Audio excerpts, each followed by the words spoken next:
Hello, welcome back to my channel. This is Super Teacher. Today I'm going to talk about discipline. Terry Bradshaw is an American former professional football player, and on discipline he said, "I got disciplined quite frequently." I guess that would be the best way to say it. The rod. I wore out the rod. Spare the rod and spoil the child. Well, I wore out the rod. Many children wore out the rod. Personally, I wore out all the rods. It's not all disciplines that require the rod. So without you using the rod, what are other ways that you can use to discipline your children? Number one, a stern look. Learn to slowly and firmly blink your eye to say no. Don't shout often. Keep a particular tone of voice for serious days.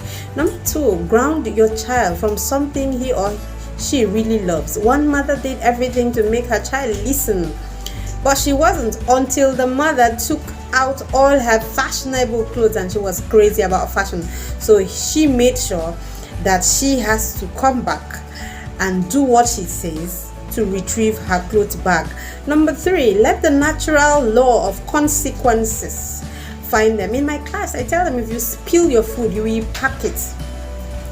When they packed it for days, packing your food grain after grain, it wasn't anything that told them to stop. So even if a child breaks a vase or whatever, make sure that the child receive the consequences of what he has just done by doing it, by doing what he or she needs to do. Number four, explain to many people. Well, I read this on Reddit.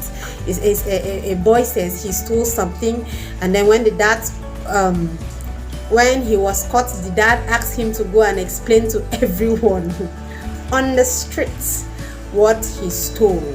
I remember one time like that, I think I talked back at my mom, and my mom gathered my village people, and it was very, very dicey for me to stand up in the midst of everyone and begin to explain how I got to insult my mom. It was not a nice thing. I think that was the greatest discipline that got to me. So number five, difficult chores and tasks. When they do something that is wrong, tell them to go out, maybe fetch water, or maybe wash everyone's plate, or wash everyone's clothes, or go and fix the garden, weed the garden, or go to the farm. Yes, give them a difficult task. Take away privileges. Let this one be immediately. Don't tell them, okay, and next week that privilege you were supposed to have, I will take it. Let the privilege be something they can do today. Number seven, they should write an apology later. Now, many parents say it doesn't work for them, and some parents say it works for them. Maybe you can get them to write sentences of what they have done, but if it doesn't work for you, let them write a correct letter. Let them go and sit down and write on an appropriate topic that reflected the misbehavior. Number eight, ignore the behavior. It is called selective ignoring, especially if they are looking for something and they did not say it nicely. Ignore it until they say it, as in by themselves, they will correct themselves. There's something we call error control in Montessori activities. You don't tell a child what to do. The child does, when he has done that, he now sees that this is wrong. He will now have to go and correct himself. Number nine, time out. Don't give them attention. That's it.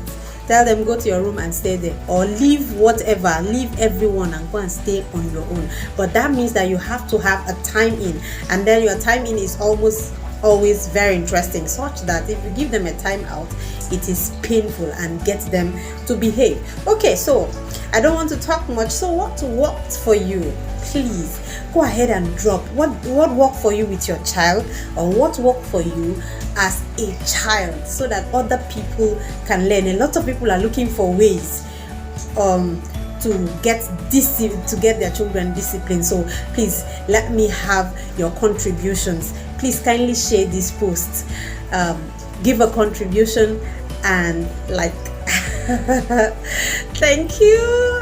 This is Joy Ifrake, aka Super Teacher. Bye bye.